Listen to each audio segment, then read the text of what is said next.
Pues hoy vamos a hablar del dolor, nada más y nada menos. Ya sabéis que es un tema muy complejo que afecta a una cantidad de personas, realmente una cifra alarmante, tanto la Organización Mundial de la Salud como todos los organismos autonómicos, el Ministerio de Sanidad. Imaginaros un dato, por ejemplo, 1 de cada 3 personas sufre dolor recurrente, o sea, un 33% de la población. Son cifras realmente impresionantes. Y estamos aquí pues, con uno de nuestros mayores expertos en el campo de la fisioterapia y en el campo del dolor, porque vamos a hablar de dolor, que es Federico Montero. Muy bueno, Federico. Hola, buenas, ¿qué tal? Federico es fisioterapeuta, es doctor en fisioterapia, es investigador, es clínico, profundamente clínico, y es docente. Aparte, tiene una cosa que le hace mucha ilusión, y yo lo sé, que también, aparte de dar docencia a los fisioterapeutas, ha iniciado una nueva etapa y va a dar también formación a los futuros médicos, con lo cual, bueno, para que veáis la magnitud y la importancia de la fisioterapia y del abordaje un poquito a 360 grados, ¿no? Y aparte, él ha conseguido algo que realmente es muy difícil en nuestro país, y es que él coordina áreas de afrontamiento activo del dolor en el gobierno de la Comunidad de Castilla y León, entonces la sanidad pública, con lo cual pues eso nos da muchísima relevancia y está ayudando pues, a cientos, a miles de pacientes a encontrar salida en este camino tan largo que es el dolor. Y Federico, empiezo con una pregunta que no es nada fácil de contestar. No hay ni siquiera unanimidad en el criterio, ¿no? ¿Qué es para ti el dolor? Bueno, pues es una experiencia personal ante todo, ¿no? Si nos vamos a la definición de la Organización Mundial de la Salud, si nos vamos a la definición de la Asociación Internacional del Estudio del Dolor, nos habla claramente que es una experiencia personal, subjetiva y que, bueno, pues que cada paciente tiene un dolor, eso está clarísimo, ¿no? El dolor agudo, el dolor con nocicepción generalmente, pues es fácil de entender que está muy relacionado con lesiones en el cuerpo, con lesiones en los tejidos, ¿no? Pero la experiencia de dolor crónico es una experiencia mucho más compleja que influye en muchas cosas y que es difícil de determinar, ¿no? Al final, los expertos y con los avances de la neurociencia, después de mucho tiempo, han dicho que hay tantos dolores como personas, ¿no? Cada persona tiene una experiencia y es difícil de determinar, ¿no? El dolor, yo también creo que hay que entenderlo de, ¿cumple un papel adaptativo? Es decir, yo me rompo una pierna, me duele, o tengo una apendicitis, me duele, tengo una hemorragia, me duele, es adaptativo. Quiere decir que te avisa para que tomes medidas, si no, tendríamos problemas hasta de supervivencia. Si tuviéramos una apendicitis, no nos duele, pues podemos morirnos de infección, ¿no? Tenemos una hemorragia, no nos duele ese corte, Ayuda. es adaptativo. El problema es cuando el dolor también se vuelve maladaptativo y se empiezan a activar mecanismos de protección, porque el dolor es, en teoría, muchas veces un mecanismo de protección. Se empiezan a activar esos mecanismos de manera maladaptativa y empiezan a interferir sobre la función de la persona. Y en este caso el dolor se convierte en el protagonista de la vida, condicionando todos los aspectos físicos, cognitivos, emocionales, afectivos, incluso sociales. Y ese es el verdadero problema, ¿no? Cuando ocurre esto, verdaderamente tenemos que el dolor no es una adaptación, sino que el dolor se vuelve maladaptativo y que interfiere en todos los niveles de la vida de la persona, y esto es un problema, y esto es un problema que tenemos que los profesionales de la salud intentar revertir. Ujú. Hoy nos estamos dirigiendo muy personalmente a las personas, a los pacientes que tienen dolor todos los días. Yo sé que es difícil de asimilar para una persona que no tenga esta sensación, pero imaginaros levantaros cada día con dolor, vivir con dolor y irse a la cama con dolor. Entonces, ¿cuál sería ese mensaje primero para esa persona que está desesperada, que seguramente ya ha recurrido a muchos profesionales, que ha tocado todos los palos y que sigue sin encontrar una respuesta? Bueno, yo creo que un poquito hay que darle primero una validación, es decir, muchas veces estos pacientes llevan años o no le encuentran nada, por ejemplo, fibromialgia, fatiga crónica, todavía no se sabe muchas cosas, faltan muchas cosas por descubrir y parece como que están estigmatizadas o han estado durante muchos años estigmatizadas, están inventando los problemas, están inventando, no tienen nada, ¿no? Porque no saben nada en la resonancia, en la radiografía, todo lo contrario. Mm. Estas personas están sufriendo mucho, necesitan otra atención y necesitan más investigación. Entonces, eso es importante, ¿no? Y yo creo que en este sentido hay que entender que en estos casos el dolor acaba siendo el protagonista de sus vidas, es el que le indica si puede levantarse, si no puede levantarse, el que le despierta por la noche, el que le Si dicen voy a esto o no cómo voy. pueden o cómo pueden salir, si pueden o no salir a la calle, ¿no? Y esto es importante. Yo todo este campo estuve hace muchos años estudiando paliativos, me especialicé en paliativos, estuve pues, en ese campo del dolor, pero verdaderamente cuando más aprendí de dolor es cuando yo sufrí un síndrome de dolor regional complejo en mi mano, ¿no? Yo al principio tuve un traumatismo en mi mano, un fisioterapeuta que su mano estaba muy mal, recorrí muchos traumatólogos buscando solución para mi mano, pero poco a poco el dolor fue convirtiéndose en el protagonista de mi vida. El roce de las sábanas me molestaba, me despertaba por la noche, no sabía cómo ponerme, los cambios de tiempo. Al final solo pensaba en dolor. Cambió mis pensamientos, cada vez era más catastrofista, cada vez lo veía más negro, que no iba a salir de ese túnel. Al final adquirí incluso conductas de miedo, evitación, no movía la mano, tenía un niño pequeño, casi no lo quería coger porque no sé a qué me hiciera daño en la mano.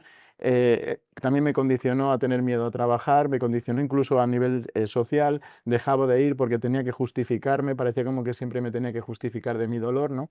Esto es un tema que el que lo ha vivido lo entiende, ¿no? Yo creo que en ese sentido las personas que tienen dolor entienden que el dolor acaba afectando a todos los niveles, ¿no? Yo el problema de la mano no lo he solucionado, pero verdaderamente tuve la suerte de trabajar con un equipo y aprender y ver que verdaderamente el dolor afectó a todas las dimensiones, no solo las físicas, no solo el problema, porque muchas veces la gente tiene la idea de que tengo una lesión, un desgaste y que ese es mi problema y me duele mucho y no lo puedo mover bien, ¿no? El dolor en mayor o menor medida acaba afectando a las distintas funcionalidades del individuo y si solo nos centramos en disminuir la intensidad de dolor y si solo nos centramos en esa lesión y queremos recuperar esa lesión, pues a veces ahí está la limitación, ¿no? Nos tenemos que dar cuenta que es más transversal, que afecta a todo y que necesitamos un programa de tratamiento que también revierte y mejore todas esas funcionalidades que han sido alteradas. Yo tuve la suerte de trabajar con fisioterapeutas, con psicólogos, trabajar con médicos que sabían cómo afecta este campo, con avances en neurociencia y no tratar solo la mano. Yo no me he operado de la mano, la inestabilidad sigue estando,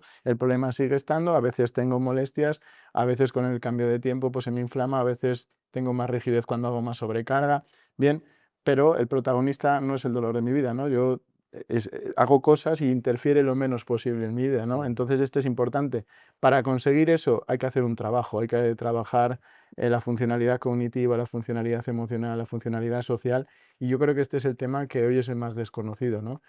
Por supuesto que hay gente que dirá, bueno, será para los demás, para mí no, ¿no? Yo creo que este es un tema que muchas veces hemos estado paliando la intensidad de dolor, dando un fármaco para enmascarar ese dolor, haciendo intervencionismo para disminuir esa intensidad de dolor, cuando verdaderamente lo que hay que intentar es mejorar esas capacidades funcionales que estás perdiendo por el dolor, que el dolor te ha limitado. Ujú. Bueno, es un abordaje muy del fisio, ¿no? La verdad es que cada profesional pues, tiene sus competencias, tiene su base de estudio, su base de ciencia, pero sí es verdad que yo creo que lo que tú has dicho de que aquí nadie sobra y muchas veces todo el mundo hace falta, es un concepto que es importante para el paciente, bien para el profesional, que nadie se sienta invadido, ¿no? Ujú. Te comentaba antes algún comentario que todavía te sorprende de, pues no sé, ¿no? Te lo hago en concreto, ¿no? Algún psicólogo que dice, oye, estáis jugando a ser psicólogos, ¿no? Bueno, esa es una cosa que ya hemos escuchado en alguna ocasión.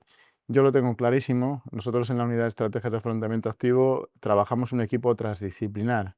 Hay médico, hay psicólogo, hay psiquiatra, hay enfermeras, hay fisioterapeuta, hay nutricionista, hay matrona experta en suelo pélvico.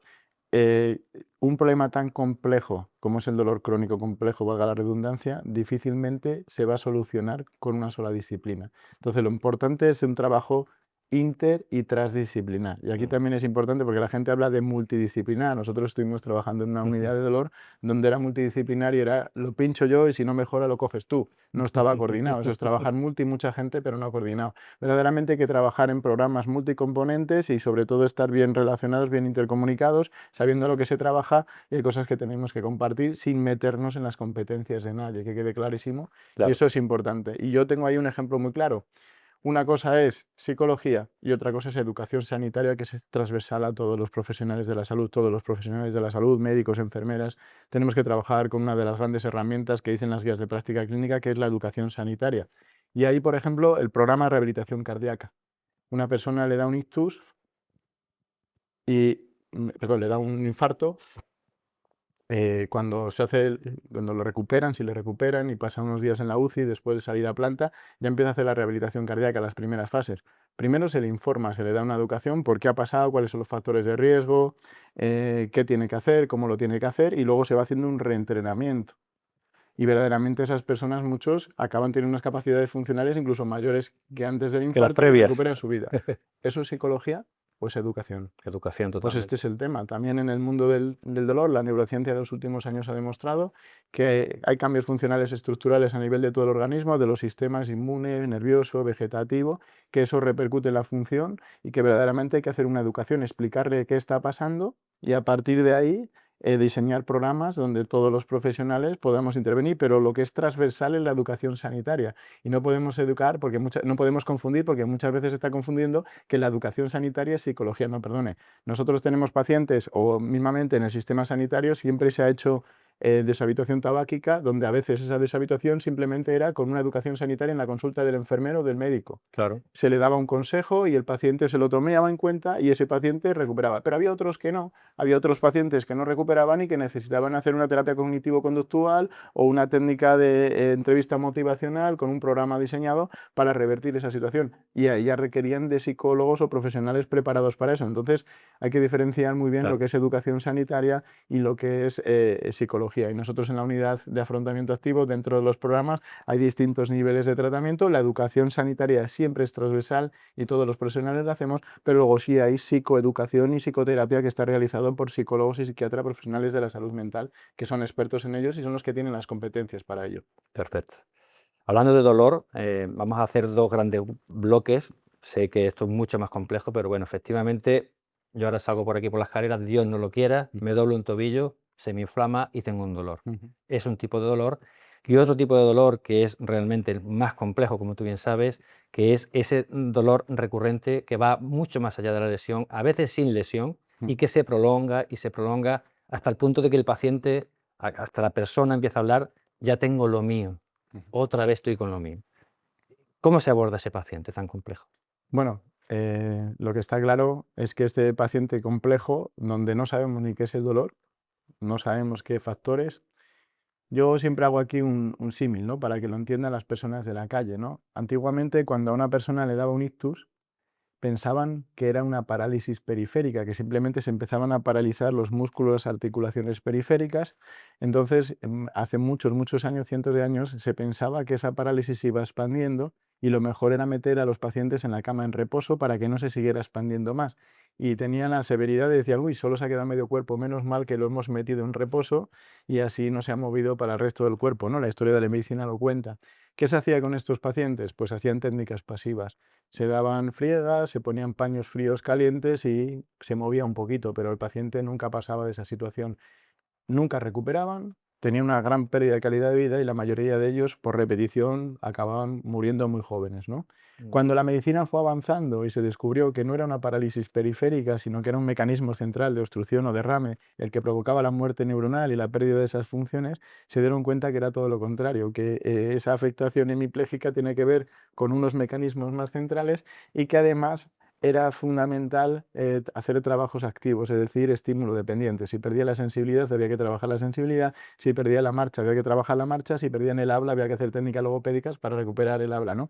Pues yo creo que en el mundo del dolor hemos estado mucho tiempo en la apoplejía del dolor, ¿no? Es decir, trabajando pensando solo que el dolor se debía a articulaciones, solo se debía a eso, a articulaciones, músculos, ligamentos, discos. Hemos estado haciendo técnicas pasivas y nos hemos dado cuenta que esto es más complejo, que intervienen muchos más sistemas y que es más de todo el organismo y que es necesario trabajar desde otro punto de vista, o sea, estímulo dependiente. Una de las mayores obsesiones de las personas que tienen dolor es ¿por qué tengo dolor? ¿Por qué, doctor? ¿Por qué tengo dolor? ¿No? Esto es lo más habitual, ¿no? Y siempre estamos pensando en que si no tengo una buena resonancia, una buena radiografía, no estoy bien Prueba de imagen. diagnosticado, una prueba de imagen, no estoy bien diagnosticado. Hoy en día se sabe que hacer un diagnóstico preciso es muy difícil Ujú. y no es tanto como la gente se piensa, ¿no? Si la gente supiera que verdaderamente esa etiqueta diagnóstica que se pone con una prueba de imagen no es tan correcto como ellos creen. O sea, eso son pruebas complementarias donde verdaderamente lo importante es una ¿Qué es cómo se anamnesis, llaman? una exploración y luego lo otro complementa, ¿no? Ya Mm. hemos evitado esas dos cosas y nos vamos directamente a la etiqueta diagnóstica por una prueba de imagen y eso suele ser un error. Ojalá el dolor fuera tan sencillo como yo tengo un dolor complejo por una estenosis, por una artrosis, por un desgaste. Ojalá fuera así de sencillo, ¿no? Mm. Hoy en día se ha demostrado que es mucho más complejo. Hoy se ha demostrado que no sabemos muy bien por qué una persona tiene dolor. En un porcentaje pequeño sí sabemos, algo Ujú. Sí, específico, sí, sí. una estenosis pura, una metástasis, una hernia de disco pura, tal. Pero en la mayoría de los casos hay miles de factores que pueden influir y en este caso lo único que podemos objetivar es cómo le afecta ese dolor a las distintas funciones del organismo. Durante muchos años nos hemos centrado en tratar la intensidad de dolor, en querer disminuir la intensidad de dolor, que eso viene muy bien. En el primer caso, cuando hemos dicho que me caigo por las escaleras y tengo un dolor de lesión en los tejidos, bien, pues eso está muy demostrado que eso sí funciona. Y cuando te pasa eso y te has roto la tibia y el peroné, te llevan al hospital, te ponen una epidural, pues te anestesian y te pueden operar perfectamente, porque ahí sí que hay una correlación.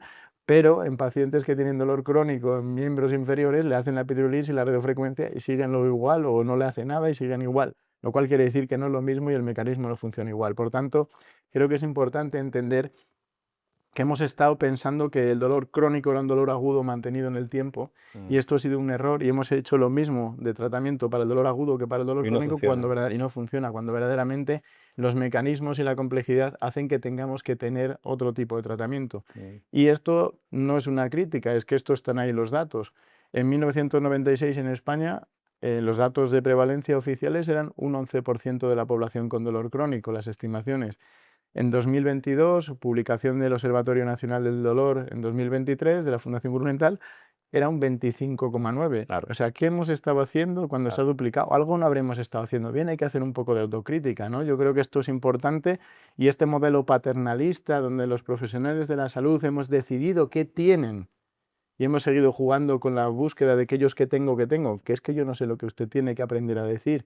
Lo que sí sé es cómo le puedo ayudar a que salga o que mejore de esa situación. Porque aquí lo importante no es que exista o no exista dolor, lo importante es que tengas capacidades funcionales y que el dolor interfiera lo menos posible en tu día a día, que puedas salir a comprar aunque tengas dolor o no, pero de la mejor manera posible, que te apetezca irte a tomar algo con tus amigos, que te apetezca salir, que puedas trabajar en unas mejores condiciones.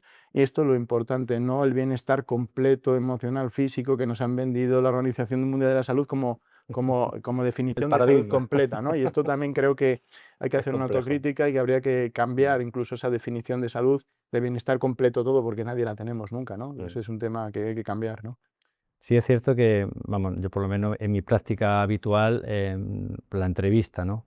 Siéntate y cuéntame, ¿no? Escuchar, escuchar, escuchar y rápidamente ver eso, ¿no? No ha sido un accidente puntual, no te ha pasado algo, esto lleva tiempo, a veces años, ya sabes, ¿no? He estado aquí, he estado con este compañero, un traumatólogo, no sé qué me hizo, no sé cuánto. Yo siempre, claro, le hablo un poquito del dolor, porque es verdad que mucha gente parece increíble, ¿eh? Con la información que tenemos hoy en nuestras manos, en un trocito rectangular que es un móvil que puedes investigar, hay mucha gente que todavía no sabe, no comprende su dolor, por qué se genera el dolor, ¿no? Y yo creo que eso muchos profesionales, y hablo en general, esa parte no la explican muy bien, ¿no? Que no sea, que a veces no es algo estructural, como tú bien dices, sino que es mucho más complejo de entender cómo se forma el dolor. Bueno, es difícil, ¿no? Todavía hay muchas cosas por descubrir. Ahí está el proyecto Brain estadounidense, que llevan como 16, 17 años y todavía no sabemos muchas cosas. Pero lo que sí es cierto es que durante muchos años hemos sido formados con un modelo biomédico muy, muy simple, muy Mm. tal. Te duele aquí, pues eso es algo de ahí, una patología de ahí. O esto hay que buscar. Si no hay nada en la resonancia, la radiografía no tiene nada. Si hay mucho, es que tiene mucho y no se va a poder recuperar. Pues eso ha demostrado que no es cierto, ¿no? Pero claro, cuesta mucho cambiar todo esto. Cambiar el sistema no es fácil, ¿no? Y un cambio Complejo. de paradigma son 25 o 30 años. Hemos hecho investigaciones sobre los conocimientos en neurofisiología del dolor en profesionales de la salud, médicos, enfermeras, psicólogos, fisios, bueno, pues, y hemos visto que respecto a cuestionarios validados de conocimientos de neurofisiología del dolor más actualizados según la neurociencia, pues la nota es baja, la nota es baja. Y hemos visto no solo que hay un déficit, hay un estudio de países de la OCDE donde ha demostrado que a pesar de que los profesionales de la salud lo que más tratamos es el dolor, dentro de las formaciones universitarias Hay tenemos poco. muy pocas horas específicas para conocer cómo es la neurofisiología del dolor. Esto es para, ¿no? Y las pocas horas que son, encima están anticuadas, muchas de ellas solo basadas en el modelo de la teoría de puerta de entrada de Emil Wall, que hasta el propio Wall en sus últimos años de vida, uno de los autores dijo que solo valía para ciertos tipos de dolor, que no valía para todos y que había alguna cosa con mecanismo de modulación descendente que no funcionaban como ellos habían descrito. Entonces, tenemos que tener en cuenta que llevamos un retraso de formación, tenemos un modelo biomédico muy establecido que ya se ha demostrado la evidencia científica hoy en día, donde ha demostrado que no es suficiente y que es necesario cambiarlo, ¿no? Y hay reticencias, hay resiliencias, pero bueno, poco a poco ya cada vez existen más facultades de fisioterapia, sobre todo, de medicina, de enfermería, que se están introduciendo estos nuevos conocimientos de la Mm. neurociencia y neurofisiología del dolor y que están haciendo que ya los nuevos compañeros salgan formados de otra manera y con otra visión, ¿no? Yo creo que también aquí no solo es conocer neurofisiología, también es que muchas veces se ha perdido las señas y la identidad de la medicina, y cuando hablo de medicina hablo en general de todas las profesiones, la humanización de los cuidados, no tenemos que tratar ni lumbalgias, ni cervicalgias, ni neumalgias, A tenemos que tratar personas. personas y también tenemos que hacer una atención centrada en la persona tiene que decidir. Antes he estado diciendo que hemos pasado de un trabajo multidisciplinar a interdisciplinar, no, tenemos que trabajar transdisciplinar. Nosotros en las unidades de afrontamiento lo tenemos clarísimos, en la toma de decisiones el paciente es fundamental, él tiene que decidir, e incluso cuando terminan programas, cuando terminan todo lo que las actividades que hacen, ellos también participan dentro de la toma de decisiones a la hora de modificar o mejorar los programas, ¿no? Yo creo que esto también es interesante y no pensar que solo los profesionales de la salud somos los que más sabemos de dolor, no. Hacemos magia. El paciente es el que más sabe de Claro. dolor y tenemos que De tenerlo en su dolor. cuenta, de su dolor, y tenemos que tenerlo en cuenta a esos miles de pacientes que llegan a las unidades de afrontamiento, tenemos que tenerlo en cuenta a la hora de decidir qué vamos a hacer y a la hora de luego de mejorar lo que han recibido, ¿no? Mm. Yo sé que no es fácil, pero bueno, ¿qué le dices a esa señora de 52 años que sistemáticamente, pues desde a lo mejor su tercer embarazo, tiene problemas de lumbalgia, le duele, le duele, le duele? ¿Qué le podemos decir? ¿Qué consejos genéricos, porque evidentemente sin conocerla, sin estudiarlo, Por pero qué supuesto. qué se le puede decir a esa? ¿Cómo podemos tranquilizarla y qué podemos decirle, orientar hacia a cómo empezar a Bueno, afrontar ese dolor? muchas veces, bueno, esto es muy difícil, no es fácil, habría que verlo, hay tantos dolores como personas, como hemos dicho, pero es importante que entiendan que hasta ahora muchas veces, cuando le molestan esas cosas, gastan mucha energía, tiempo y recursos en resonancias, en radiografías para ver lo que tengo, ¿no? Bien, eso está bien cuando el profesional, junto con ellos, deciden buscarlo porque creen que puede haber una patología específica Ujú, o puede haber lo que se llama una bandera roja, un mm, cáncer, una mm, metástasis o una artritis reumatoide, una más patología específica. Pero, gracias a Dios, en ese sentido se ha demostrado que, por ejemplo, de cada 100 lumbalgias, solo existe un 1% que pueden ser banderas rojas, ¿un 1%? un 3%, un 3%, banderas Bajísimo, rojas, ¿vale? bajísimo. Y luego también entre un 5 y un 10% de patología más específica que requiere un tratamiento.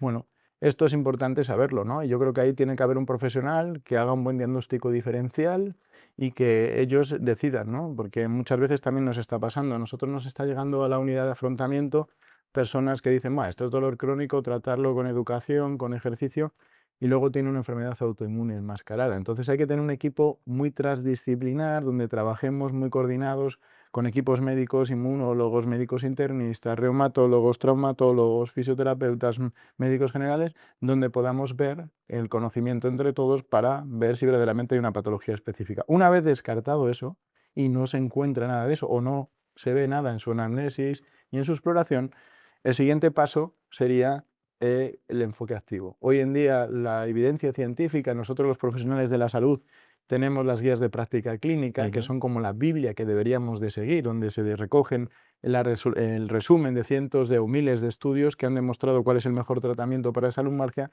Hoy en día lo que aconsejan es enfoque activo, es decir, nada de reposo, movimiento, educación, ejercicio, bien, pero no de cualquier forma. Claro.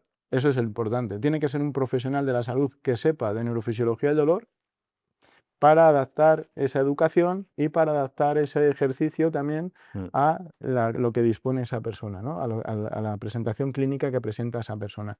Entonces esto es importante también de entenderlo. No es darle una receta de ejercicios, una hojita, en consulta, no es decirle vaya usted a caminar, vaya usted a la piscina, porque esto también pasa. Muy genérico. Muy genérico y mucha gente te lo dice. Es que a todo el mundo le dicen vaya a la piscina, vaya a hacer pilates, vaya a hacer yoga, vaya a caminar, a todo el mundo le sienta bien, pero yo, esta persona que tengo dolor, me canso más, me duele más y nadie me entiende. Y encima me frustro porque a todo el mundo le sienta bien, a mí me sienta mal. Pues eso que le pasa a esas personas que se frustran es porque hay una mala indicación de ejercicio. A lo mejor hay que hacer previamente otro tipo de cosas, educar, educación, trabajo somatosensorial, imaginería motora graduada, otro tipo de técnicas dentro de un programa multicomponente hasta que luego puedan hacer ejercicio. Y esto también es muy desconocido, ¿no? Porque a veces ya empiezan profesionales a ver, bueno, pues ya se dice que los enfoques activos para esta lumbalgia hay que trabajar y ala, venga, usted hágalo así. No, no, hay que también adaptarlo a las características individuales de cada persona y ahí están los equipos de profesionales de la salud que sepan de neurofisiología y que sepan bien interpretar las guías y sobre todo adaptarlo a las características individuales de esa persona.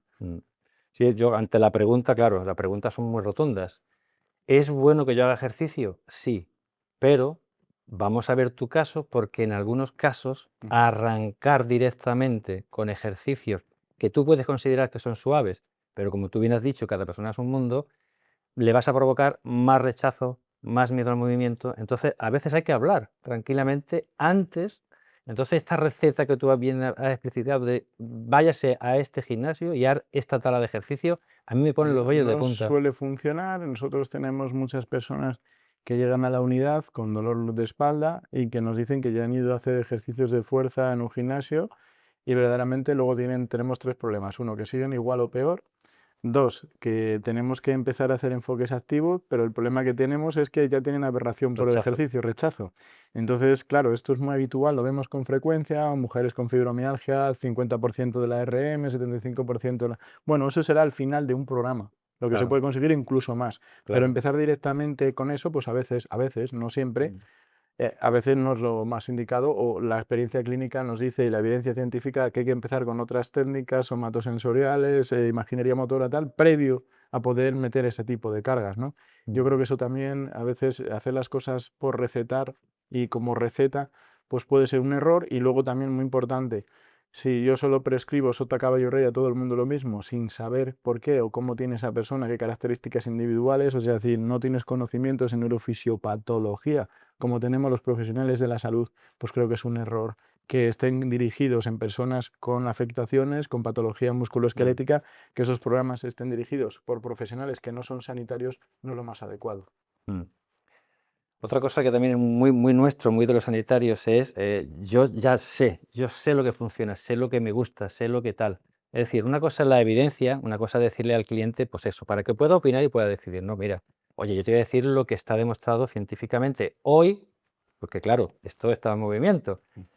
Pero otra cosa es el quitar. Es decir, no sé qué opinión tienes tú, que es la pregunta que te hago, pero si una paciente viene con una crema que ella dice que le funciona, que le viene bien, o dice, mira, a mí me gusta que mi marido me dé un poquito, un masajito en el cuello y me funciona bien. Claro, hay compañeros que directamente son un poquito agresivos, ¿no? Eso no lo hagas, porque no vale para nada. Tienes que hacer esto y esto y esto. A lo mejor el abordaje sería, mira, si te funciona, pues no lo dejes de hacer, pero que sepas que tienes que hacer otras cosas, porque si solamente haces eso, seguramente hay una altísima probabilidad, estudiado científicamente, de que no vas a solucionar tu problema de dolor. ¿Esto cómo enfocas tú a este paciente que viene ya con sus creencias, que Ese viene es el con tema. su... Para cambiar una creencia es muy importante hacer educación. Y todos que tenemos, toda persona que tenga una creencia arraigada, que lleve tiempo con ella, no se cambia ni en una ni en dos sesiones, ¿no?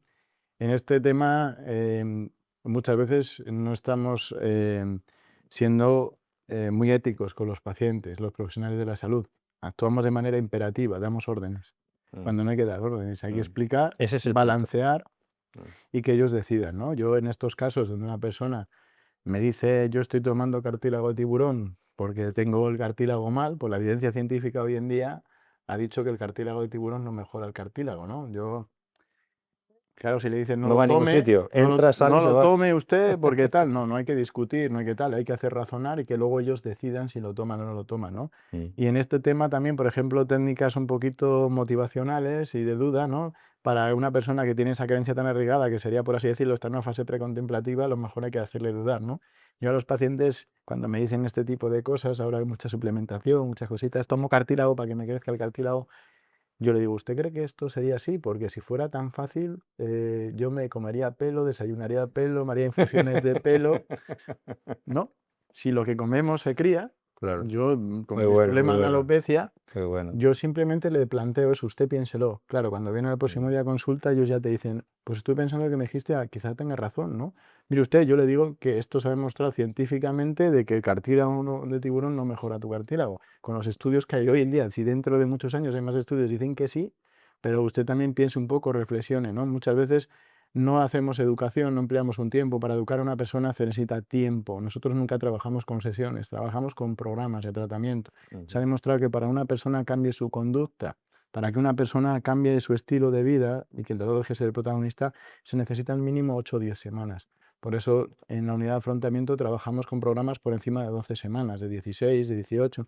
Esto es fundamental, saber eso también, ¿no? Porque Sí. muchas veces solo vamos a la técnica y a la interferencia cuando no, también esto es cuestión de tiempo. Cambiar cuesta y lleva tiempo, entonces sí hay unas fases de cambio. Entonces también los programas tienen que estar diseñados con todas estas fases del cambio, ¿no? Y esto creo que es un tema que creo que es importante que se entienda por los profesionales y también por parte de los pacientes, que muchas veces hemos prometido y hemos dicho todo se recupera rápido, todo va muy rápido. No, no, hay cosas que llevan su tiempo y hay que entenderlo y que hay que tener Un paciencia. proceso. Y otra palabra que nos encontramos muchos profesionales es esa palabra más escrita y firmada con su número de colegiado, reposo. Ujú. Reposo. Entonces también yo siempre tengo preparados 2 o 3 artículos, porque como es tan recurrente, y yo rápidamente por WhatsApp, toma, léetelo, léetelo y mira con qué claridad está demostrado que el reposo casi nunca viene bien para un problema musculoesquelético o para un problema de dolor complejo, casi nunca. No viene bien, casi nunca, como bien dices. Es cierto que hay alguna patología específica que requiere en cierto momento, pero no para todo el proceso, que quede Claro. claro. Pero no vienen bien, nunca se recomienda más de lo que se debería de recomendar el reposo, por desgracia, pero es que además es un círculo vicioso. Me dejo de mover, me muevo, me duele y me metemos en un círculo vicioso de miedo, evitación, de kinesiofobia aumentada y eso hace que todavía sea más difícil salir de ahí, Claro. ¿no? Y no solo es eso, cuando ya estás en ese círculo vicioso y no te mueves porque tienes fatiga, porque tienes dolor, aumenta el riesgo de desarrollar enfermedades con morbilidades, hipertensión, diabetes, colesterol, que también son enfermedades que aumentan tu morbilidad, ¿no? Obesidad, pérdida de masa Más muscular, muscular, un atrofia, desastre. un desastre y todavía es mucho más complejo todo, ¿no? Entonces, es que esto no va de yo tengo esto y tengo el otro. No, usted tiene un organismo y ese organismo está recibiendo cambios. Una de las peores cosas que puede haber es que se quede sedentario y todos los sistemas también van a cambiar. No solo va a influir ese reposo sobre su dolor, va a influir sobre su diabetes, sobre su tensión, sobre su circulación, sobre su sistema digestivo, todo. Y esto nos cuesta entender, ¿no? Parece como que vamos por piezas del ego. No, el organismo es complejo, es entero y todo está interconectado. Entonces, cuando también el profesional de la salud manda reposo a una persona por dolor, no está pensando en todas las repercusiones que puede tener en todos los sistemas. La cascada del desastre, Ujú. le llamo yo. Sí, sí, sí, totalmente. Otra cosa que has mencionado, hablando antes de, pues, de algunos compañeros, algunos, siempre hablamos de porcentajes, ¿no? De psicólogos que dicen, hombre, no, la educación para el dolor, oye, la educación en bienestar no es psicología para nada, y es competencia de cualquier sanitario que tenga delante a un ser humano, a un paciente. Algo así pasa con la nutrición, ¿no? Yo siempre hablo un poquito de eso en la historia clínica, pues cómo te alimentas, qué comes cuando te levantas, qué comes tal y cual, porque es que es importante. Yo no hago, evidentemente que no hago dietas, ¿cómo voy a hacer dietas yo? Eso Por no es supuesto. mi competencia ni estoy formado para ello. Por supuesto. Yo creo que esto es fundamental, trabajar en equipo, saber lo que hacen los demás y saber cuando un paciente verdaderamente necesita o un consejo o cuando verdaderamente necesita un tratamiento nutricional, Una un derivación. tratamiento psicológico o un tratamiento, ¿no? Yo creo que esto también es importante. Hace poco estuvimos en la Universidad de Deusto en una jornada y una de las cosas que nos preguntaban los profesionales de la salud era a la psiquiatra de la unidad, ¿y usted cuándo empieza a tratar? ¿Cuando él lo deja a Federico? ¿Cuando lo deja al médico? No, no. Es que la mayoría de los pacientes que están en la unidad trabajamos varios Claro, profesionales dentro del programa.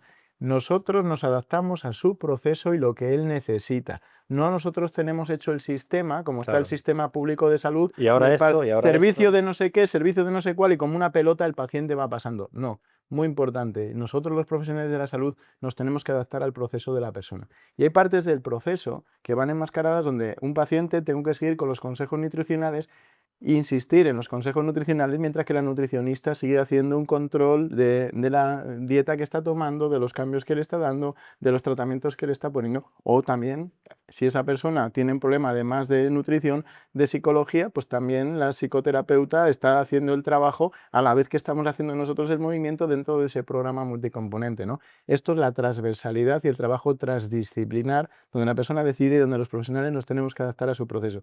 Y ahí también nos queda mucho por hacer, ¿no? Yo creo que este es un tema muy interesante que todavía los pacientes en este país, en otros países ya no, en anglosajones, tienen miedo a los profesionales de la salud, tienen miedo a decir lo que ellos necesitan, tienen miedo a hacer, ¿no? Hay estudios que demuestran que cuando estamos hablando con un paciente en consulta, los profesionales de la salud a los 50 segundos cortan al paciente, antes de los 50 segundos. Eso no es ni medio normal, ¿no? Nosotros en la unidad de afrontamiento, la primera consulta dura 1 hora. Y dicen, pero esto es normal, ¿cómo puedo estar yo tanto tiempo hablando con usted? Sí, hemos demostrado con investigación que invertir tiempo en primera consulta, luego quitamos el número de semanas de recuperación, disminuimos sesiones y dentro de los programas y tiempo de recuperación. Entonces eso también es importante. ¿Y cómo tenemos que saber? Desde la primera consulta, saber si ese paciente, qué tipo, o pactar con él, qué tipo de tratamientos necesita. Y ahí cuando vemos deficiencias psicológicas, nutricionales y tal, por supuesto entra en un programa donde también participan nutricionistas, donde también participan psicólogos, psiquiatras y trabajamos de una manera transdisciplinar. Por supuesto que ellos son los que hacen la psicoterapia, por supuesto son los que ellos hacen la dieta, pero nosotros sabemos qué dieta tienen, qué psicoterapia está haciendo para, en consecuencia, trabajar con el movimiento, trabajar con cosas que también estén acorde a esos consejos o a esos tratamientos, ¿no? Y eso yo creo que hoy en día se ha departamentado tanto, Sí, consulta de fisioterapia, consulta de sí, psicología, sí, sí, sí. servicio de psiquiatría, servicio de rehabilitación, servicio de traumatología, que así no se puede trabajar, ¿no? Yo creo que esto es un tema que creo que hay que adaptarse a los procesos de la persona y no al cómo nos venga mejor a los profesionales de la salud. Mm. Y hay una pregunta que siempre, siempre hago al final de la primera entrevista, que es una pregunta que casi siempre recibo, que es: ¿cuál es tu objetivo trabajando conmigo? ¿Qué quieres conseguir? Bueno, yo lo que siempre decimos en la unidad, uno de los primeros objetivos es que se empodere el paciente. Bueno, validar, porque la mayoría de los que llegan allí están desesperados después de haber hecho un peregrinaje de especialistas, después de decirle que ya no van a mejorar, que ya es para siempre todo eso que tienen. Pues nosotros validamos, o sea, nadie se inventa el dolor, si el dolor siempre es real, eso es una de las frases que más decimos diariamente. Y sobre todo, que si podemos, porque aquí tampoco hay que crear falsas esperanzas a las personas y muchas veces, en la mayoría de los casos, nos ofrecemos a poder ayudarle, pero que el que verdaderamente se va a recuperar es él. Y para eso tenemos que empoderarle. Y yo creo que hoy en día es una de las cosas que falta. Para empoderar hace falta tiempo, para mejorar su autoeficacia hace falta tiempo, para quitar sus miedos, su conducta en miedo evitación, su catastrofismo, su kinesiofobia, que interfieren muchísimo en el dolor y ellos no son conscientes, también hace falta tiempo. Entonces, bueno, pues que sepan que el objetivo nuestro es que ellos recuperen su vida. La mayoría de los pacientes cuando llegan a consulta te dicen, doctor, quiero que me quites el dolor. Nosotros le decimos, creo que se ha confundido de sitio. Nosotros no somos esos y creo que ya lleva muchos años intentándolo en muchos servicios, en muchos sitios así y no ha conseguido, ¿no? Nosotros le proponemos, después de mucho tiempo, vamos a un objetivo funcional. ¿Y si mejoramos sus capacidades físicas? ¿Y si mejoramos sus capacidades cognitivas? ¿Y si mejoramos su capacidad afectiva, emocional? ¿Y si mejoramos también su participación social, su Libertad, funcionalidad social? Si libertad. mejoramos todo eso, toda esa funcionalidad, va a mejorar su calidad de vida generalmente, ¿no? Y al final no es si tengo o no tengo dolor, al final es si hago o no hago, si el dolor me deja hacer o no me deja hacer, o si yo soy capaz de hacer a pesar de que tenga o no tenga dolor. Y generalmente cuanto más vayamos haciendo, el dolor pasa a un segundo plano, incluso puede llegar a desaparecer. Y eso está más que demostrado. Por tanto, no es que me quites el dolor, sino es ¿por qué no intentamos que el dolor deje de ser el protagonista de tu vida? Oh, qué bueno. Qué bueno. Eso es lo que trabajamos allí. Hablaba antes de fibromialgia. Yo eso sí lo he vivido, Fede. Yo sí he vivido esa etapa. Afortunadamente sí que he visto un gran cambio, pero sí he vivido esa etapa de verdad, con todos los respetos y sin mencionar a nadie, las locas, ¿no? Ujú. Entonces, Es- ¿qué abandono han tenido? Y hablo en femenino porque sabes que hay un porcentaje brutal en esa patología de mujeres. El tema, yo no me quiero poner en la piel de ellas, ¿no? Lo que han debido de justificarse, sufrir y el ignorar, ¿no? Ya le dolía la tripa a eso de la fibromialgia y luego era una apendicitis. Imagínate el riesgo que han puesto muchas veces su vida, ¿no? De casos que te cuentan, ¿no? Que se te ponen los pelos de punta cuando llegan estas personas con fibromialgia, ¿no? Una de las cosas que nos decían mucho antes en la unidad era, ¿usted cree en la fibromialgia? Imagínate hasta dónde llegaban. Y yo siempre le decía lo mismo, la respuesta era rápida, o sea, a mí no me hacían dudar. Si la Organización Mundial de la Salud, los estamentos internacionales, reconocen la fibromialgia como una enfermedad, ¿quiénes somos nosotros para dudar o discutirla? Claro, ¿quiénes somos nosotros para dudar y discutirla? Creo que es una enfermedad que al estar tan estigmatizada estos años atrás no se ha estudiado lo suficiente. Mm. Creo que todavía hay muchas más cosas para estudiar. Hombre, muchas veces ves que están buscando la molécula perfecta, muchas veces, ¿no? Que quieren que una molécula es el causante. Ojalá que se encuentre, yo soy el primero. Yo lo que Claro. quiero, ante todo, es que las personas mejoren y que las personas tengan mayor calidad de vida y que mejoren. Yo ese es el objetivo principal. Pero yo creo que esto es mucho más complejo, ¿no? Y que todos los sistemas cuando se alteran, nervioso, sistema vegetativo, sistema inmune, todas las interconexiones que llevan a la enfermedad de una persona, pues por distintas razones, no sabemos todavía muchas cosas porque nos faltan por saber, hace que esas personas tengan una sintomatología compleja, heterogénea, que no es homogénea y que no solo será una sola molécula o no solo será la fibra fina periférica o no solo será, no sé, esto es más complejo yo creo, igual que el dolor también lo hemos etiquetado con lumbalgia, cervicalgia, no sé qué, todo esto es más complejo que todo Mm. esto. Y creo que en este sentido se ha avanzado mucho en fibromialgia a nivel de reconocimiento, a nivel de los profesionales de la salud que se han cambiado la actitud hacia ellas, pero todavía falta mucho, yo creo, todavía falta mucho y todavía sigues viendo profesionales de la salud que la siguen, yo no creo en la fibromialgia, te dicen yo no creo en la fibromialgia en congresos, te dicen yo no creo en la fibromialgia. A mí la verdad que me pone un poco nervioso Sí, sí, estas sí. cosas y creo que es importante, ¿no?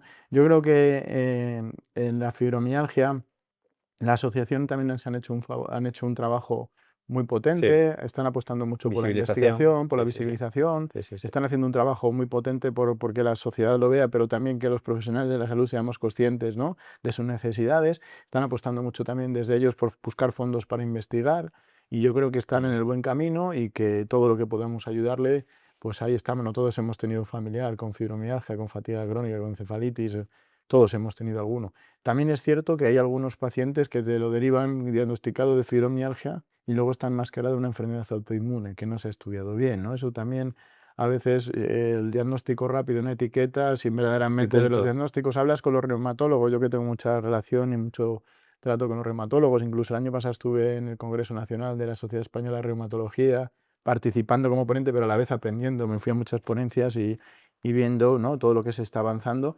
Eh, em, Ellos dicen claramente que muchas veces se pone la etiqueta desde otros especialistas de fibromialgia sin haber hecho un buen diagnóstico, sin haber hecho todas las cosas que hay que hacer, pero también ellos, uno de los debates de la Sociedad Española de Reumatología era qué criterios utilizamos, los del 2010 o del 2016, los últimos que han salido no están muy de acuerdo, entonces es un tema que también se necesita mucho más estudio y mucho más consenso. Mm. Bueno, nosotros con la mejor intención decimos estas cosas, ¿no? Hoy en día están ahí las guías, la evidencia científica, enfoques activos, validar, empoderar. Validar quiere decir eso, que el dolor es real y todos lo sabemos, nadie se inventa. Empoderar, eso es lo que dice hoy en día la evidencia científica.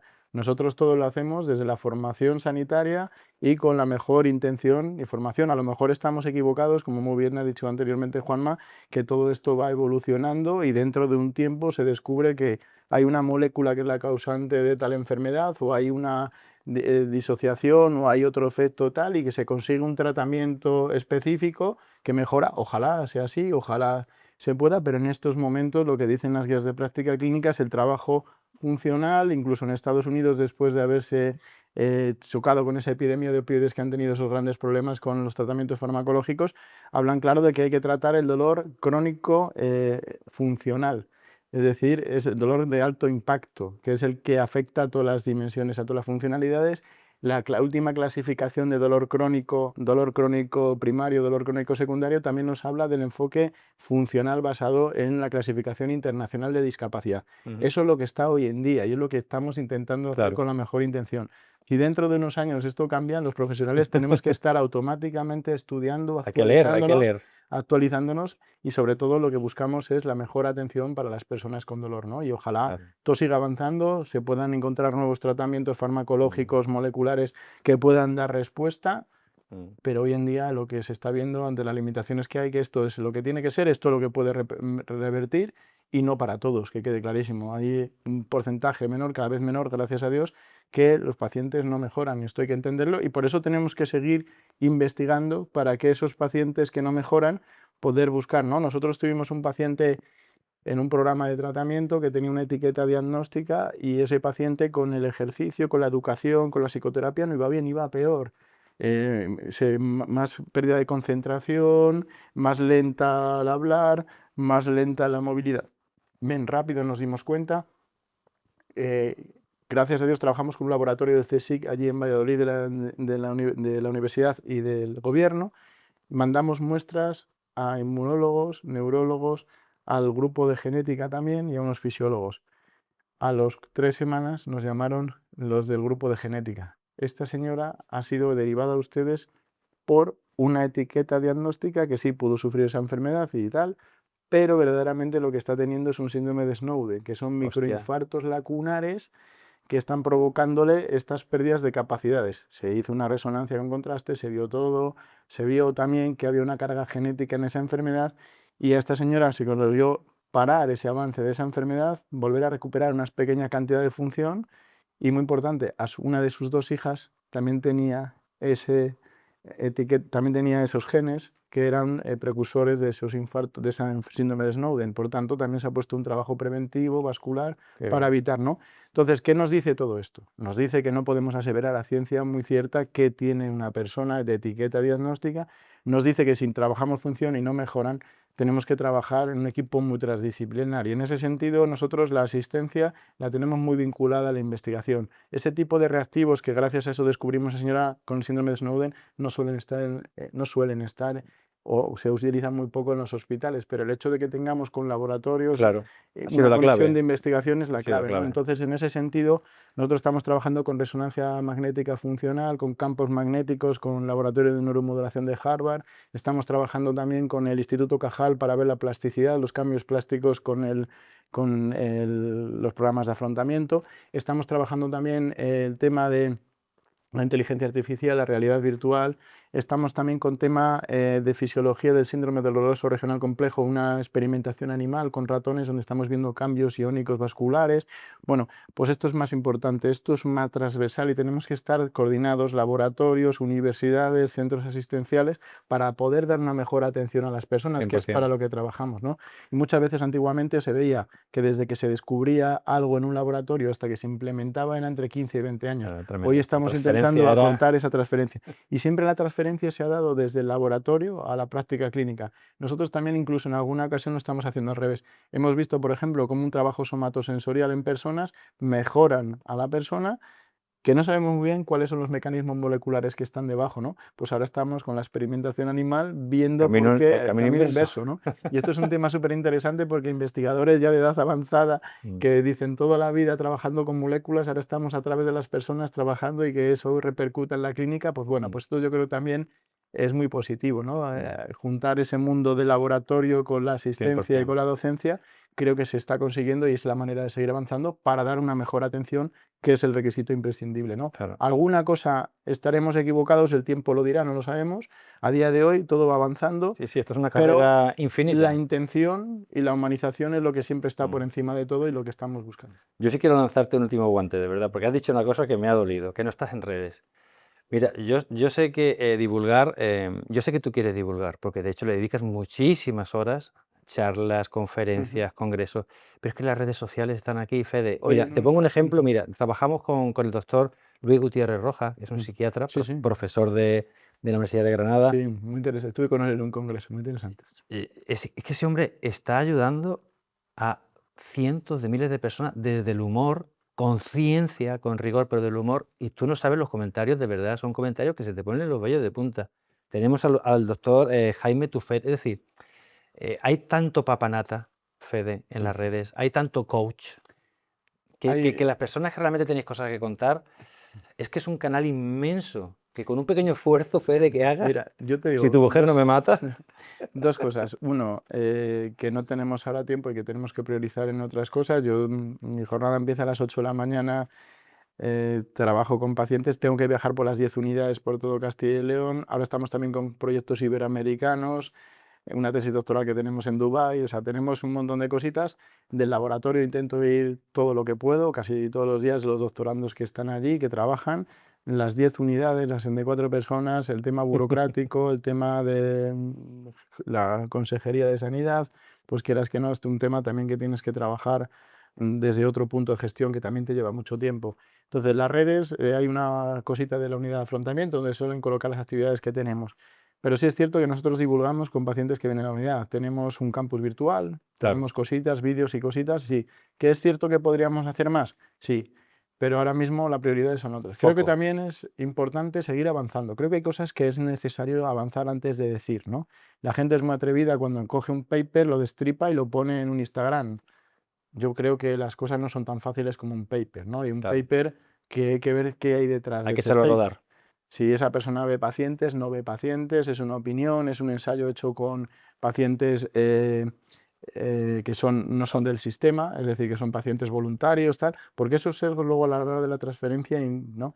¿Y cuál es el problema? Que muchas veces a los jóvenes que ven ahí siguen a rajatabla un recetario que se dice en el Insta, como dicen ellos, y luego se frustran porque el paciente no mejora, ¿no? Entonces yo creo que no tenemos autoridad moral para instruir a miles de personas. Creo que sí, se puede divulgar, conocer, pero que creo que es importante que también desde la responsabilidad, y hay que ser prudente. Yo en ese sentido prefiero ser prudente en redes y en imprudente hay que ser en la investigación a tope, la hiperactividad hay que meterla en la investigación, en la asistencia y hay que echarlo ahí.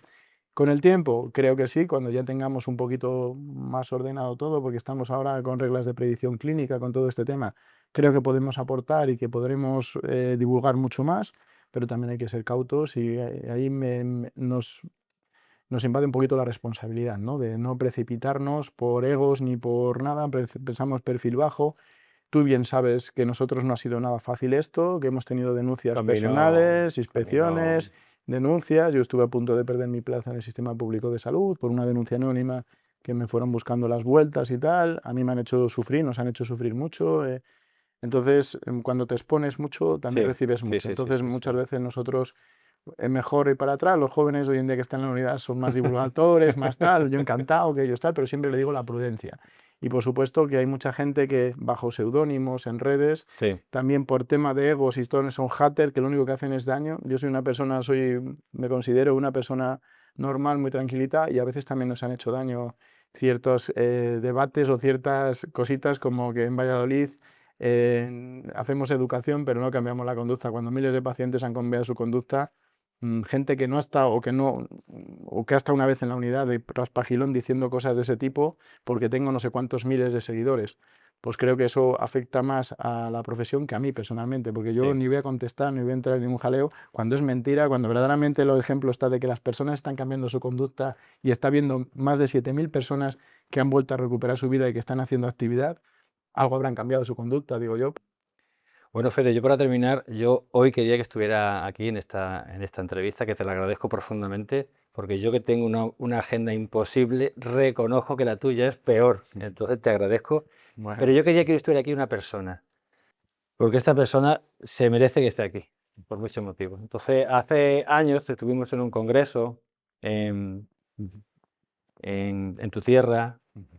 Y bueno, fue el primer congreso sin Miguel Ángel, ¿no? Y entonces, pues yo quiero darte este polito que fue del Colegio de Fisioterapeutas, Muchas gracias. porque bueno, quiero que me hables un poquito para terminar de quién es Miguel Ángel Ujú. Galán. Bueno, pues los que tuvimos la suerte de conocerle y vivir con él, vimos que era una persona avanzada a sus tiempos, ¿no? Y que hace ya 15 años, 16 años, tenía una visión muy, muy funcional del dolor, tenía una visión de humanización de los cuidados muy necesaria, de ese cambio de paradigma en el tratamiento del dolor. Y bueno, creo que todo lo que iniciamos, y tuve la suerte de iniciarlo con él, pues sigue y está, ¿no? Nosotros cuando empezamos había muchas dudas y decían que si éramos pseudocientíficos, nos criticaban de todo tipo, ¿no? Hoy en día se está viendo, ¿no?, que las guías de práctica clínica hablan de educación en dolor, hablan de ejercicio, hablan de psicoterapia, hablan de todos los trabajos multicomponentes que hemos venido haciendo durante años, ¿no? Fue difícil, fue duro trabajar. Como saben ustedes y los que no sepan, pues Miguel Ángel nos dejó en 2021 por una grave enfermedad. Él físicamente nos dejó, pero sigue estando ahí, ¿no? Esto es un tema que hemos luchado mucho. No ha sido fácil todo esto que se ha conseguido dentro de un sistema sanitario público, que nosotros no hemos tenido ningún interés ni económico ni nada. Hemos dado muchísimas horas. Miguel Ángel, incluso para que sirva de ejemplo, pues él falleció el 25 de octubre y el 11 estuvo todavía reunido con la consejería, estuvimos reunidos él de forma telemática desde el hospital con su nutrición parenteral para buscar el avance de este tipo, ¿no?, cuyo objetivo siempre ha sido por las personas, y siempre lo hemos dicho, y una de las frases que dijo en esa reunión es: estas unidades son por y para las personas con dolor, no son para nosotros. Que quede claro, aquí estamos trabajando para que reciban una mejor atención, ¿no? Tuvimos ofertas a nivel privado de montar esto a nivel privado, pero nosotros somos unos defensores de la sanidad pública, clarísimo. Creemos que dentro de la sanidad tienen que estar este tipo de enfoques, que son los que se reconocen en las guías de práctica clínica, y no el hecho de que tengas dinero o no tengas dinero para poder recibir estos tratamientos, ¿no? Creo que todo ese trabajo que comenzamos y pues, que sigue ahí, ¿no?, que está dando sus frutos, y bueno, que seguimos en contacto con él de otras formas, ¿vale? Él sigue vivo, los pacientes han hecho una asociación de pacientes, ya son más de 700 pacientes que han hecho la asociación de afrontamiento activo del dolor Miguel Ángel Galán, Oh, ¿no? qué Es una bueno. realidad. Joder. Han recibido un premio el año pasado de la Sociedad Española de Dolor por toda la actividad comunitaria, porque cuando las personas acaban dentro del sistema de salud, dentro de hacer los programas, todas estas estrategias activas que han aprendido las siguen desarrollando en comunidad, ¿no? Las siguen desarrollando en comunidad, una cosa que nosotros creemos clarísimo desde hace muchos años, y por eso las unidades están en atención primaria, porque la actividad comunitaria es esencial. Mm. Se nos olvida una cosa, y está más que demostrado, y hoy en día la evidencia también va ahí: el ser humano es un ser social. El ser humano enferma en la sociedad y en el grupo, y tiene también que recuperarse en la sociedad y en el grupo. Nosotros, está claro que hay cosas que hay que individualizar, y que muchos de los pacientes en la unidad empiezan por tratamiento individual, porque la gente habla de afrontamiento, grupos de charla, de no sé qué, la gente no sabe muchas veces ni lo que es el afrontamiento, incluso propios compañeros degradan o dicen cosas que no tienen, ni han estado por la unidad, ni saben lo que hacemos. Nosotros nos dedicamos más a trabajar que a divulgar.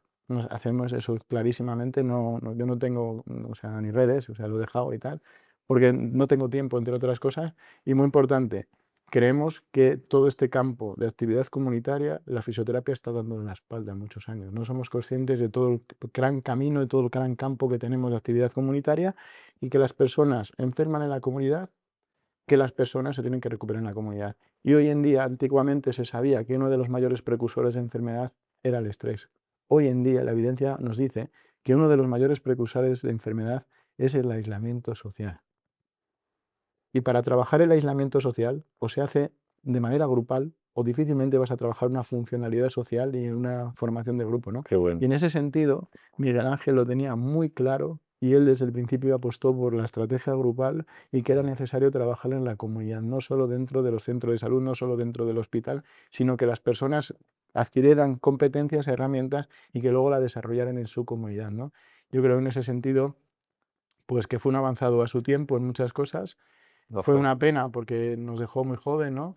Yo, por supuesto, hemos estado viviendo un duelo difícil, duro, a todo esto, con todo lo muchísimo trabajo que hemos tenido, pero cuando ya vas pasando el duelo y vas viendo qué suerte hemos tenido de conocerle, qué suerte hemos tenido de poder trabajar con él, cuántas Así es. cosas hemos aprendido, y lo mejor que podemos hacer es seguir con su legado, ¿no? Y esto es un tema Totalmente. Que importante. siga vivo. Nosotros, esta semana, el martes, estuve con su hijo cenando, con su mujer ceno muy frecuentemente, y ya sabe, diariamente la veo, todos los problemas que hay, todo tal, y ellos son los que saben cómo también él pensaría, ¿no? Yo también lo sé, pero me quiero asegurar con ellos de cómo podemos seguir, ¿no? Y esta semana hemos estado diseñando, su hijo y tal, que es muy tecnológico, una aplicación, unas cositas para mejorar todos estos programas de educación, de ejercicio, de psicoterapia y tal, y que podamos llegar a que puedan llegar a más personas con dolor que están sufriendo, y ayudarle a disminuir ese sufrimiento, ¿no? Yo creo que su cantera también sigue ahí, su familia sigue Totalmente, parte del totalmente. proyecto, Y bueno, esto que empezamos de una manera los dos, pero yo también quiero decir, y él siempre lo decía, la fisioterapia ha tenido también, Miguel Ángel lo decía, la fisioterapia también ha tenido un problema muy grave que ha sido los egos profesionales y que la mayor parte de las técnicas tenían un nombre propio de un gurú, ¿no? Cuando verdaderamente era un gurú y no la evidencia, ¿no? Nosotros empezamos desde un ensayo clínico, desde la evidencia, sin Claro. ningún nombre particular nuestro. Esto no es el proyecto Montero Galán ni Galán Montero, esto es el proyecto de afrontamiento activo del dolor, que se hace gracias a un gran equipo que hay detrás, y no quiero dejar de anunciar a todos los y dar las gracias a todos los profesionales que trabajan, los 64 profesionales que trabajan en las unidades de estrategias de afrontamiento activo, con Miguel Ángel 65, porque él sigue desde ahí ayudándonos, lo tengo clarísimo. Y esto es importante, ¿no? De que él lo decía, si no hay equipo, si No no hay hay un nada. equipo humano de trabajo en la sanidad, no se va a solucionar nada. Y las cosas que se hacen de manera individual se acaban muriendo. Las cosas que se hacen en equipo y los proyectos tienen que estar por encima de las personas. Nosotros también vamos entendiendo, y yo lo tengo claro, que yo voy a estar a este ritmo porque es 12 o 14 horas diarias de trabajo en la unidad, 24 horas al móvil, y todo el trabajo, esto solo se aguanta unos pocos años. Nos tendremos que echar para un lado y otros tendrán que venir con nuevas ideas, con nuevas ganas, y es el proyecto el que está por encima de las personas, ¿no? Yo lo tengo clarísimo. Este es un tema que hemos hablado, me ha costado, ¿no? Pero sí hemos tomado la decisión que en un tiempo nos echaremos para un lado, en unos años nos echaremos para un lado, y que otra gente con nuevas ganas, y esperemos que lo Recoja hagan el mejor que testigo. nosotros, y seguro que lo van a hacer mejor y no tenemos ningún problema. Bueno, pues terminamos con un mensaje positivo. En primer lugar, te creemos, sabemos que tu dolor existe, claro que existe, el dolor siempre es verdad, tiene solución, te vamos a ayudar a que tú te empoderes, a que tú gobiernes tu proceso, te vamos a dar herramientas, te vamos a dar acompañamiento y por lo menos vamos a intentar eso, que tu vida esté más llena de actividad social, de que puedas hacer pues, el deporte que te encanta, que puedas salir a pasear, que tengas en definitiva libertad, libertad. Y con este entrañable recuerdo a mi gran amigo y maestro Miguel Ángel Galán, pues aquí nos despedimos. Muchas gracias, Fede. Muchas gracias, un placer estar aquí. Muchas gracias.